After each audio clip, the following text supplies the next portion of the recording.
A black teenager walking home from basketball practice is stopped by the police.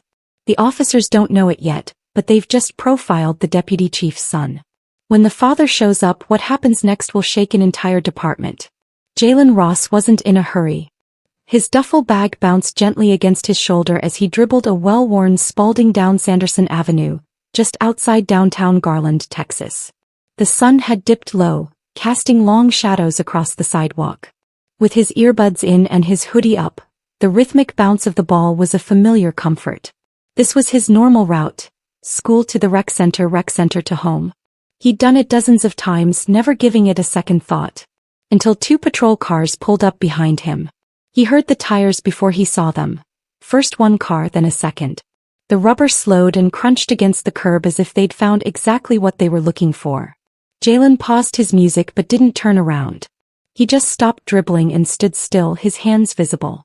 "Hey, stop right there, kid," a voice called out. Jalen turned. "I live 2 blocks away," he said, his voice even. "Just leaving practice."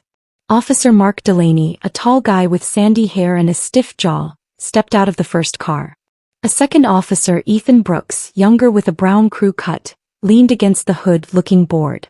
Delaney approached quickly, his hand resting on his holster. "Where are you headed?" "Home, like I said." "What's in the bag?" "Basketball shoes, water bottle, towel." Brooks squinted as if Jalen's answer was an insult. "We got a call about someone matching your description lurking around the houses back there." "I just walked past the gas station and the playground," Jalen replied. "Didn't stop once." Delaney gestured to the sidewalk. "Go ahead and have a seat for us while we figure this out." Jalen didn't move immediately. "Can I ask why?" "Don't make this harder than it needs to be." Jalen lowered himself slowly. Not because he felt guilty, but because his father had drilled this into him. "Stay calm, don't argue, keep your hands where they can see them." Across the street, a man on his porch took out his phone and started recording. Delaney stepped back and radioed something in. Brooks stood a few feet away, arms folded, watching. No small talk, no nod, just waiting. Jalen sat there on the edge of the curb, trying not to clench his fists. His phone buzzed in his pocket, a text from his mom. "Dinner's in the oven." He ignored it and opened a new message, typing 5 words. "Dad, cops stopped me again." He hit send. Delaney circled him like Jalen might bolt. "You got any weapons on you?" "No, sir." "Ever been arrested before?" Jalen looked up. "No." "Ever run into any trouble at school?" "I'm on the honor roll," Jalen said. "Freshman year." Delaney didn't respond. He just looked annoyed that the questions weren't getting the answers he expected. From his porch, the neighbor kept filming. His voice could be heard faintly on the video. "He's a kid. He walks by here every week. This is garbage." Jalen looked up at a flickering streetlight, then back at the officers. His pulse was quickening, not from panic but from frustration. They hadn't asked for ID. They hadn't told him what the call was really about. They had just assumed. Hoodie, black, alone, suspicious. He could feel the neighbors watching. A woman from 2 houses down peeked out her window. She recognized Jalen, had watched him shoot hoops at the rec center. He stayed inside. The silence dragged on. Delaney looked back at Brooks. "Anything on the name?" Brooks shrugged. "Still waiting." Jalen didn't say anything, just kept his hands flat on his knees. He looked calm, but his thumbs trembled. Something else, however, was already on its way. Something that would flip this scene on its head in less than 5 minutes. The patrol car lights weren't flashing, but the situation felt just as exposed. Jalen was still on the curb, staring straight ahead as if he'd trained himself not to blink. Delaney had circled back to his car, pretending to check something on his phone but really just pacing. Brooks remained planted a few steps behind Jalen, arms crossed and eyes fixed as if waiting for an excuse. Jalen's phone buzzed again. "You good? Where are you?" It was his dad. Jalen's thumbs moved fast. "Garfield and Sanderson by the corner store. Please hurry." He tucked the phone back into his jacket pocket before the officers noticed. "Don't reach for anything," Brooks snapped. "I just texted my dad." "That's it." "Yeah, and who's your dad?" Brooks asked, sarcasm cutting into each syllable. Jalen didn't answer. He didn't have to. In the distance, a black SUV took the turn off Avenue K, tires smooth on the pavement. No rush, no sound. The neighbor kept filming, his camera tilting slightly toward the approaching vehicle. Jalen didn't turn around, he knew the car. The SUV pulled to a stop half a block away, directly behind the second cruiser. No sirens, no slammed doors. Just the click of it unlocking and then a voice. Jalen. That voice always made people pause. Brooks' head turned first, Delaney a beat later. Jalen stood slowly. That's my dad. Out stepped a man in plain clothes, dark gray slacks, a pressed white shirt and a badge at his hip. Deputy Chief Marcus Ross. 6'2" with calm eyes and a walk that said he wasn't new to this. He looked from Jalen to the officers. His jaw didn't tighten and he didn't need to shout. Officers, he said steady. My son texted me. Delaney looked like he'd swallowed glass. Sir, we had a call. Suspicious person matched a description. Ross didn't react. Did you ask his name? Yes, sir, but we hadn't. Brooks jumped in. We were waiting on dispatch. Ross raised an eyebrow. How long has he been sitting there? Neither officer answered. Brooks' hand dropped to his belt, suddenly unsure of what to do with it. Delaney tried to offer a shrug that turned into nothing. Jalen took a breath and stood fully upright, finally off the curb. Ross gave him a small nod, not for show, just father to son. You can sit in the car, Ross said to Jalen. Jalen nodded once and moved toward the SUV. But then the camera caught what mattered. Delaney's stance had shifted. His voice lost all authority. His whole posture, everything about him, went from control to apology. Brooks looked like he wanted to disappear. Neither man moved to stop Jalen now. Ross turned back to them. Did he threaten you? No, sir. Was he resisting? No. Then why was he seated on the curb? Delaney took a step back. Protocol, sir. We just followed protocol. Ross gave a dry laugh, not amused, just disappointed. You might want to update that protocol. Because from where I'm standing, it looks like you just profiled your new deputy chief's son. That sentence hung in the air. The neighbor stopped recording. Jalen opened the passenger door of the SUV and got in without a word. Ross didn't say much more to the officers. He didn't need to. His presence said everything. His silence made them sweat more than shouting ever could. He stepped into his car, pulled out slowly and didn't look back. Delaney reached for his radio. Brooks looked toward the house across the street, only now noticing the man with the phone still in his hand. The recording had stopped, but the story had already begun. What no one could have predicted was how quickly that quiet video, just 3 minutes long, would spread far beyond that sidewalk. The clip didn't need music or narration. It was raw, just wind in the mic, the buzz of passing traffic, and a father showing up in the exact moment his son needed him. 3 minutes and 17 seconds. That's how long the video ran. It hit Facebook first. The neighbor, a retired teacher named Anthony Jernigan, posted it with a simple caption. This is why we talk about it. Even when you do everything right. The post gained traction overnight.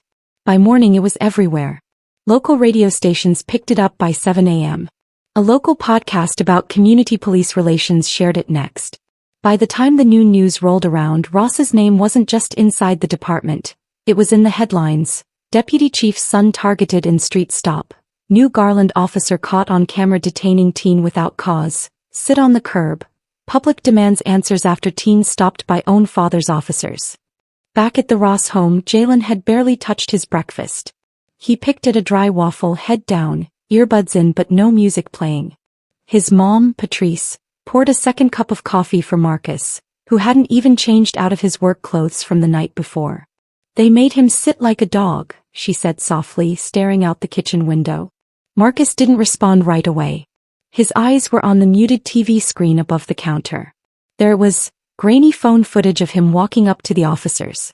The anchor's voice described him as the new deputy chief of Garland PD, just 1 week into his role. You're all over the news, Daddy, Jalen muttered, still not looking up. Marcus leaned forward on the counter. I didn't do anything. You didn't have to, Patrice said. That's what they're seeing. You didn't lose it.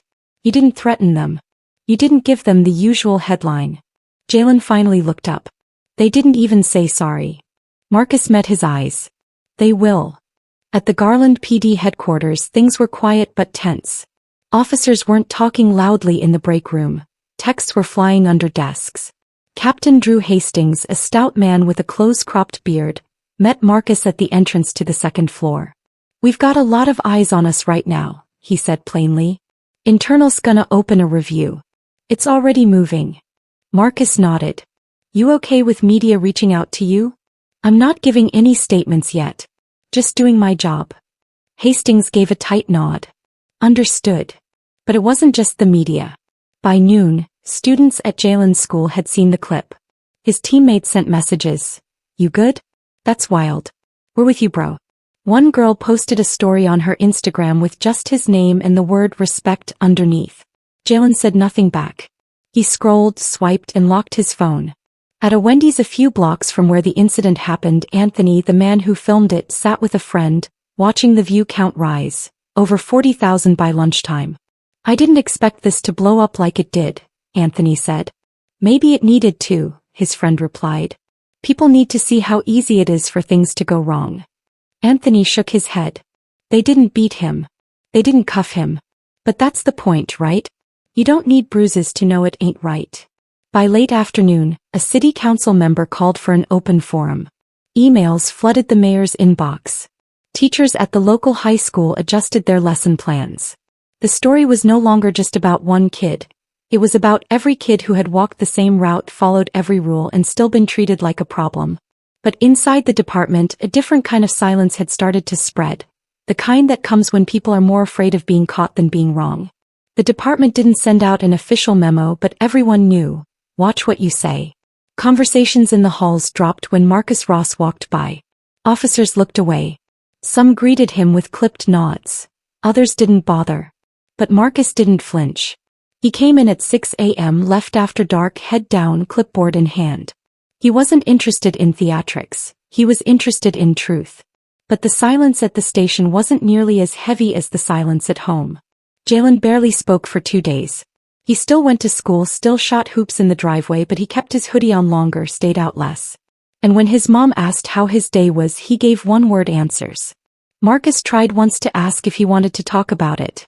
Jalen didn't even look up. "You already know." That hurt more than Marcus expected. 3 days after the video went viral, the police union released a short statement. Officers followed standard procedure and acted within their training. "We stand behind our men." That was it. No names, no reflection, just cold copy. Marcus sat in his office and reread the statement twice, jaw tight. There were moments when he wanted to shout, but shouting didn't get you promoted. It didn't build bridges. It didn't fix policies. He knew that. Still, it boiled in his chest like acid. The next morning, a printed version of the statement sat on the break room bulletin board, pinned right above the coffee machine. That same day, Anthony Jernigan, the neighbor who had filmed it all, was invited to speak at a small town hall meeting organized by local clergy and school board members. 100 folding chairs filled the recreation center on 5th and Leland. Only 5 officers attended. Marcus was one of them. He stood at the back, not in uniform. Anthony didn't rant or accuse. He just said this: "I watched a young man sit on the curb like he wasn't worth the benefit of the doubt. And I watched his father show up and say more with his eyes than most people say with words. That should never have to happen again." The room went quiet. Then someone asked if Jalen would be speaking too. "No," Marcus said from the back. "He's 15. It's not his job to explain why he should have been treated like a human being." People turned toward him, some nodding. But Marcus didn't say more. He slipped out quietly when the applause started. He wasn't there for praise. He was there to see who showed up. The next afternoon, Jalen came home to find his dad at the kitchen table, laptop open, files everywhere. "You working on something?" Marcus looked up. "Policy review." Jalen hovered near the fridge. "For real?" "Yeah. Starting with how we train officers on stops and approaches." Jalen opened the fridge door but didn't grab anything. "They looked scared when you pulled up." Marcus gave a short laugh. "Good. Means they knew they messed up." Jalen closed the door and leaned against it. "But what if you weren't my dad?" Marcus didn't have an answer to that. He just sat there, the question hanging between them. Across town, Brooks sat at a corner table of a half-empty diner, stirring sugar into his coffee, eyes scanning the screen of his phone. He'd watched the video at least a dozen times now, not out of disbelief but out of discomfort. His partner, Delaney, hadn't returned his calls in 2 days. Brooks looked out the window. He remembered Jalen's voice. Clear, polite, not once disrespectful. That should have been the first clue. But the badge had trained his instincts differently. And now he wasn't so sure that was a good thing. But the silence couldn't last forever. And when someone finally spoke, it came from the last place anyone expected. By Friday morning, the clip was all over national news. What began as a local Facebook post had snowballed across timelines. Cable anchors debated it. YouTubers reacted to it. One popular commentator paused the video at the moment Jalen stood up and said, "You can feel the shift in power. This is what systemic bias looks like even when nothing explodes." But what stuck with people wasn't the outrage. It was Jalen's face. He never yelled, never cried. He just sat there, shoulders tight, eyes forward, waiting for someone to decide what he was. That hit different. By lunchtime, CNN's website had the headline, "Deputy Chief Intervenes After Son Detained by Officers." Was race a factor? Jalen's name wasn't mentioned directly in most outlets, but people found it anyway. Friends tagged him online. Local reporters camped out on Sanderson Avenue trying to find anyone who had been there that evening. Anthony Jernigan didn't give interviews, not at first. But after being asked 3 times by the same station, he finally sat down on his porch with a reporter from a local affiliate. His words were quiet, honest. "I taught high school English for 32 years, he said, "and I saw too many kids treated like suspects before they were ever seen as students. Jalen's a good kid. He walks by here almost every day, hoodie, basketball, same route." It wasn't until he had a badge behind him that people paid attention. Clips from that interview made it onto MSNBC by nightfall. At school, Jalen couldn't walk the hall without someone stopping him. Kids gave him fist bumps. Teachers pulled him aside and asked how he was holding up. Even the assistant principal asked if he wanted to take a few days off. Jalen said no. He didn't want a break, he wanted normal. But the thing about going viral is that it doesn't care what you want. His coach told him to sit out Friday's game. "Just until the heat dies down," he said. Jalen looked at him. "You think I did something wrong?" The coach held up his hands. No, it's not that. I just don't want the crowd distracted." Jalen laughed once, short and sharp. "They weren't distracted when I dropped 22 last week." The coach didn't argue. He just patted Jalen's shoulder and walked away. That night, Patrice turned off the TV. Jalen was at the kitchen table again, scrolling through Instagram. Someone had posted a meme of the video, turning his dad's stare into a superhero glare. Jalen didn't know how to feel about it. "People keep saying I'm lucky," he said, "because my dad showed up. But that doesn't feel right." Patrice glanced up from the sink. "Why not?" Jalen hesitated. "Shouldn't have to be lucky to not get treated like a criminal." Patrice dried her hands. "You're right. But the way the world is, sometimes your voice doesn't get heard until someone else echoes it." Jalen frowned. "So what if your dad's not a cop? You just stay quiet." She came over and sat across from him. "You speak when you're ready. On your terms, not because people want a quote." The next day, Marcus Ross was back in uniform. He didn't cancel meetings or avoid the press, but he also didn't give them what they wanted. Every camera outside the station caught him walking in, sunglasses on, expression unreadable.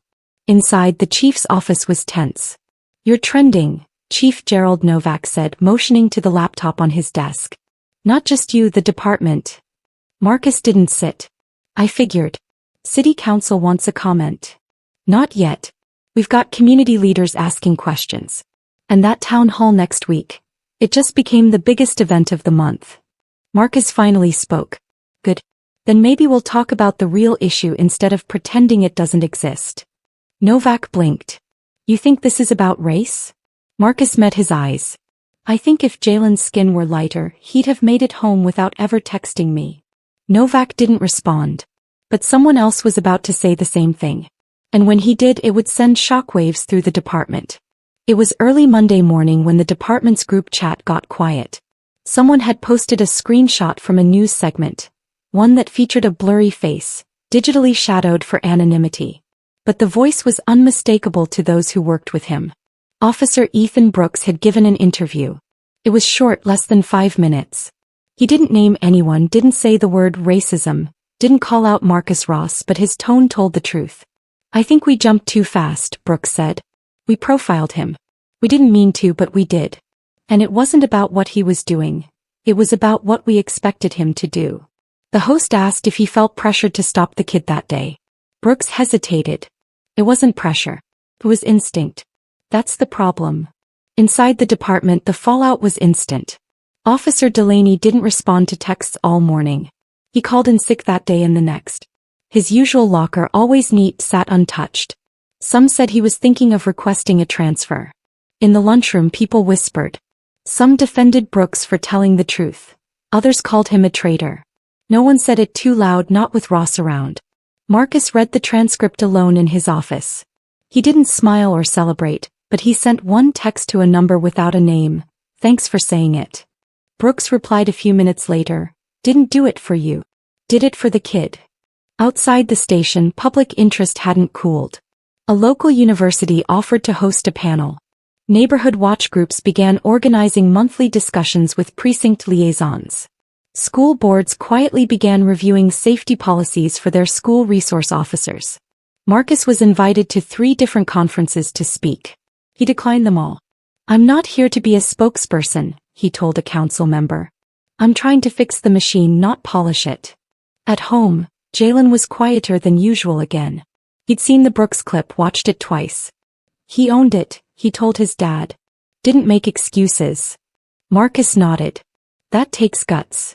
Jalen pushed his cereal around the bowl. You think the other guy will say anything? Marcus didn't answer. That evening, Officer Brooks sat in his small apartment just off Jupiter Road. The blinds were shut, the lights low. He wasn't scared, just tired. He'd replayed the stop in his head 1,000 times since it happened. The moment Jalen said, I'm on the honor roll, the way his hands never left his knees, the look in Marcus Ross's eyes when he showed up. It stuck. Not because of what happened, but because it shouldn't have happened at all. Brooks wasn't trying to be a hero. He knew some of the guys would treat him differently now, maybe forever. But he also knew he couldn't stay quiet. Because silence was what kept this cycle spinning. Elsewhere, Councilwoman Letitia Brandt watched the footage in her office downtown. She didn't know Jalen personally, but she had a nephew the same age who played ball and walked home alone. She picked up the phone and dialed Marcus. Evening, she said. You know that town hall on Wednesday? We need to make it bigger. People want answers, not just policy papers. I know, and they want them from you. There was a pause. Then Marcus said, then I'll give them something real. He hung up, satisfied. She didn't want sound bites. She wanted truth. But truth, once spoken out loud, forces everyone to choose. Stand up or look away. The gym wasn't packed, but the bleachers were fuller than usual for a midweek event that didn't involve basketball. School banners hung above the court. The smell of floor polish lingered. Folding chairs had been arranged in neat rows, facing the center circle where a small podium and 2 standing mics waited under the buzz of overhead lights. Jalen sat in the 3rd row with his mom, Patrice, on one side and his coach on the other. He wore a simple black hoodie and jeans. No logos, no messages, just quiet. This wasn't his idea. It had started when the school's guidance counselor asked if he might want to say a few words at the youth forum being held as a response to the video. No pressure, she said, but people are listening right now. Jalen had shrugged at the time. He didn't have some speech in his back pocket. He didn't want to go viral again. But something about seeing everyone else talk, officers, pastors, neighbors, made him realize they were all talking around him, not to him. So he said yes. Now he sat quietly, tapping one foot against the floor, staring at the mic as if it might bite. The school principal gave opening remarks. Then a local reverend spoke about community healing. Then a city council member said a few words about dialogue and reform. Jalen tuned most of it out. Finally, the assistant principal stepped up. We now have a brief message from one of our own. Please welcome Jalen Ross. Jalen stood slowly, not rushed, not nervous, just steady. The gym was quiet except for the creak of his sneakers on the hardwood. He stepped to the mic, took a breath, and spoke. I didn't ask for this. That was his opening, direct, honest. I was just walking home. Hoodie up, music in like I always do. And I got stopped. He looked around the room, no cards, no paper, just words. They told me to sit down. Didn't ask for ID first. Didn't ask what school I went to. Didn't say I looked familiar. Just, sit down. He paused. They didn't yell. They didn't hit me. But they made me feel small. Like I was a problem they needed to figure out. You could hear a pin drop. My dad showed up. You all saw the video. But if he wasn't who he is, I don't know how that ends. Maybe I get let go. Maybe not. But I shouldn't need a badge behind me to be seen as human. He swallowed. I'm not angry. I'm not even surprised. I'm just tired. He shifted his weight slightly. Some of you know me. I'm on the basketball team. I get good grades. Keep my head down. I say yes sir and no ma'am. But none of that mattered in that moment. Jalen's voice didn't crack or rise. It just was. He finished with this. I don't want speeches. I don't want headlines. I want people to stop treating boys like me like suspects. That's all. He stepped back, walked calmly to his seat and sat down. The applause started slow, then it grew. But Jalen didn't smile. He didn't need to. He hadn't said it for them, he said it for himself. After the event, his coach pulled him aside. You're brave, kid. Jalen shook his head. I'm tired. I know. Patrice hugged him tighter than usual that night. Marcus didn't say much. He just put a hand on Jalen's shoulder when he got home. You made us proud, he said. Jalen nodded once, but his eyes were already drifting away. I just said what I felt. That's the hardest thing to do, Marcus said. The next morning, a clip of Jalen's speech hit Twitter. A teacher had filmed it from the bleachers. The caption read, he didn't yell, he didn't beg, he just told the truth. And that's what hit the hardest. It was shared over 100,000 times in 2 days. Teachers printed his words on handouts for class discussion. One local bookstore put a sign in its window that read, We see you, Jalen. But not everyone was applauding, and some people behind closed doors were beginning to push back. Inside Garland PD's locker room, the mood had shifted. Conversations that used to echo off the concrete walls were now clipped, hushed. Some officers nodded at Marcus Ross in the hallways. Some didn't. A few avoided eye contact altogether. But what caught Marcus off guard wasn't the cold shoulders. It was who decided to speak. 2 days after Jalen's speech, Marcus received an envelope slid under his office door. No name, just a folded sheet of lined paper, handwritten. He was right. We treat kids like threats. We don't mean to, but we do. Not just yours. I've seen it and I've done it. And I'm done pretending I haven't. There was no signature. He read it 3 times. Marcus set it down and leaned back in his chair, hand to his mouth. For all the meetings, all the statements, all the noise, this was the first honest thing someone inside the force had said without cameras watching. Later that evening, he met with Chief Novak. The office was dim, the blinds half closed. Novak poured 2 cups of black coffee and slid one across the desk. You hear Brooks talked again? I did. He's burning bridges, Marcus. He's not gonna last in that uniform much longer. Marcus stared into the cup. Or maybe he's just clearing a path. Novak leaned forward. You want to change things? Fine. But it's one thing to clean the house. It's another to burn it down. Marcus kept his eyes level. No one's burning anything. But we're done pretending this isn't real. Outside the station, Ethan Brooks was sitting in the parking lot, window down, engine off.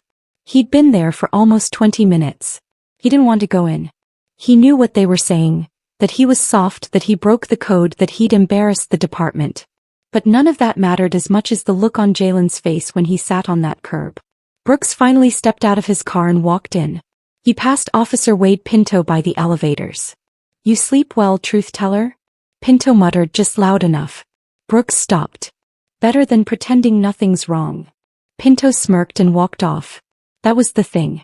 There were plenty who stayed silent, but silence was starting to mean something else now. Silence meant guilt. Brooks wasn't alone, though. A few younger officers sent him quiet texts. I saw the clip. You did the right thing. I've been thinking about it too. One even wrote, I've got a 13-year-old son. Made me sick to think about it. Jalen's name came up in the station more often now, but not with disrespect. They didn't dare. He wasn't just the deputy chief's kid anymore. He was the line that had been crossed in front of the whole country. At home, Jalen noticed it too. I think some of them are listening, he said at dinner one night. Patrice looked surprised. You mean the officers? Jalen nodded. Yeah. I saw one of them at the store. He just said, how you doing? Like a real person. Marcus chewed slowly and set down his fork. That's a start. Feels weird being the reason for all this. Marcus looked at him. You're not the reason. You're the mirror. Jalen thought about that for a second. Then why are some people mad at the reflection? Marcus gave a quiet smile. Because it's easier to break the mirror than fix what it shows. Across town, a group of officers met at a diner off Forest Lane. No uniforms, no notepads, just coffee and quiet conversation. Ethan Brooks sat at the far end of the booth. I'm not here to blame anyone, he said. I just think we've stopped asking questions. One officer, a woman named Trina Delgado, nodded. I get it. I've seen it, stops that didn't need to happen. The tone we use, it adds up. Another chimed in, you think command's actually gonna back a real change? Brooks didn't answer right away. He stirred his coffee and looked around the table. They might. But we've got to start with us. One step at a time. But the real shift wasn't going to come from quiet coffee talks or whispered texts. It was going to come when someone in power stepped into the light and said what needed to be said out loud. The auditorium at Garland Civic Hall wasn't built for moments like this. But that night, every seat was taken. Folding chairs lined the aisles. The front rows were filled with clergy, educators, and neighborhood organizers. Reporters stood shoulder to shoulder along the back wall, some already live streaming. The stage was simple. 2 flags, a podium, and a banner that read, Community Forum, Rebuilding Trust. Marcus Ross sat in the front row, shoulders straight, hands resting in his lap. He wore his uniform, but not for show. It was a message. He wasn't stepping away from the badge, he was standing inside it. When the moderator called his name, the room fell quiet. He didn't start with a joke. He didn't clear his throat. He didn't need to. I wasn't supposed to speak tonight, he said. But after watching my son sit on a curb for doing nothing but walking home, I realized silence isn't a neutral position. He scanned the room, no teleprompter, no speech. My son did what I taught him to do. He didn't run. He didn't raise his voice. He answered their questions. And still they made him sit on the ground like a threat. He paused, his eyes landing on a row of young kids sitting beside their parents. I didn't become a police officer to protect a system that fails my own family. I became one to change it. Someone clapped once, then others joined in. Marcus raised his hand gently, not to silence them but to keep the moment focused. This isn't about one bad cop. It's about habits, patterns, training that teaches officers to look for danger instead of listening for truth. He let the words hang. If we only see uniforms when we look at each other, we miss the people underneath. And when we miss the people, we make mistakes. Mistakes like treating a kid like a problem before asking his name. The crowd stayed locked in. I've heard it all week. Your son got lucky because you're the deputy chief. That's not luck. That's an indictment. He leaned slightly forward, his voice softening. My son should have made it home because he's a kid doing nothing wrong. Period. The room erupted in applause. Marcus took a breath, waited, then finished. So here's what I'm proposing. We rework stop and frisk protocols. We mandate bias recognition training with real accountability. And we bring in outside review boards, because change doesn't stick without oversight. He looked toward the back of the room past the cameras. And if that makes some people uncomfortable, good. It should. He stepped away from the podium. The applause lasted longer than he expected. Afterward, people lined up to shake his hand. A local pastor called it the most honest thing said by a badge in years. Teachers thanked him. Teens came up just to nod in his direction. But Marcus wasn't looking for praise. Outside, as the crowd spilled into the parking lot, Jalen stood by the car, hands in his hoodie pocket. When his father walked up, he said, "You really said all that?" "Yeah." Jalen nodded. "About time." Marcus smiled. "You saying I took too long?" "I'm saying you didn't hold back." For a moment they stood in silence, the good kind. Nothing else needed to be said.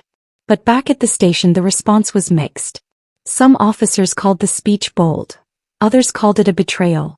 In one group chat someone typed, "Sounds like Ross wants to be a politician, not a cop." Another responded, "Or maybe he just wants to stop us from screwing up." The divide was real, but so was the momentum. By the next morning, the mayor's office requested a full report on department practices. A city council member proposed funding for youth outreach programs tied directly to the PD. Schools invited officers in for open Q&As with students. Nothing official had passed yet, but the conversation had moved from social media to City Hall. And Jalen? He didn't say much the next day. But as he walked into school, another student from his history class gave him a fist bump and said, "Your dad snapped." Jalen smirked. Yeah. Finally. But speeches alone don't change systems. Action does. And the first real step was just around the corner. 3 weeks later, it wasn't just talk anymore. The Garland City Council passed a motion mandating the use of body cams during all stops, no exceptions. A civilian oversight committee was formed. 7 members, all local residents, including 1 high school teacher, 1 retired paramedic, and 1 college sophomore who had spoken at a youth rally. The department also approved the creation of a new unit focused on community policing. Not PR, not staged visits, but actual neighborhood presence. Officers walking, talking, and answering questions without a badge between them and the people they served. Marcus Ross was named head of the initiative. Some officers opted out. Quiet resignations followed and a few took early retirement. But others leaned in. Officer Trina Delgado volunteered to lead a workshop at a local middle school. Ethan Brooks took part in the department's first peer-led debrief on racial bias, speaking to a room that included officers who still wouldn't meet his eye. It wasn't perfect, but it was movement. At home, Jalen noticed. He'd started going back to the court near the corner store. His dribble echoed on the pavement again, hoodie still up, headphones back in. But this time he walked a little taller. One afternoon, a patrol car slowed as it passed him. Jalen tensed just slightly. The window rolled down. It was Brooks. "Ball handling's looking sharp," he said, smiling. Jalen blinked. "You spying on me now?" Brooks chuckled. "Nah. Just making sure the next generation of hoopers is staying out of trouble." Jalen grinned. "I'm good. Keep it that way." The car rolled on. At home, Patrice watched from the porch and shook her head. "You think things are really changing?" Marcus sat beside her. "Some people are trying." "Is that enough?" "No," he said. "But it's a start." She looked at him. "You still believe in the badge?" Marcus looked down at the emblem on his chest. "Not with pride, with responsibility. I believe in doing the job the right way. That's all I ever wanted." She took his hand. "And what about Jalen?" Marcus looked out toward the street where their son practiced crossovers and fadeaways. "He's watching everything. If we don't change the way the world treats him, he's gonna change it for himself." In school, Jalen's government teacher asked the class to write about a recent event that changed their view of justice. Jalen wrote 5 paragraphs, turned it in on time, and titled it, "Don't Wait Until It's Your Kid." The teacher read it twice. Outside Garland, the story faded from headlines. Bigger scandals came, political noise took over. But inside the homes and schools that mattered, the story stayed alive. A high school senior used it for her college entrance essay. A youth pastor used it to open a retreat discussion. And a rookie cop, newly hired, asked for Jalen's name on his first day in training. "That kid," he said. "He's the reason I want to do this right." Jalen never heard about that. And maybe that was the point. You don't always see the ripples, but they're there. Some mornings when Marcus passed by his son's closed bedroom door, he still remembered that night. How his phone buzzed, how his heart sank, how everything changed in the space of a few seconds. But now he also remembered what came after. Not just the video, but the voice. The mirror his son held up. And the courage it took to leave it there for the world to see. Because sometimes, it takes a kid sitting on the curb to remind grown men to stand up. If this story moved you, if it made you think, if it made you reflect, don't keep it to yourself. Talk about it. Share it. And subscribe for more real stories that matter. The change starts with conversation, and every voice counts.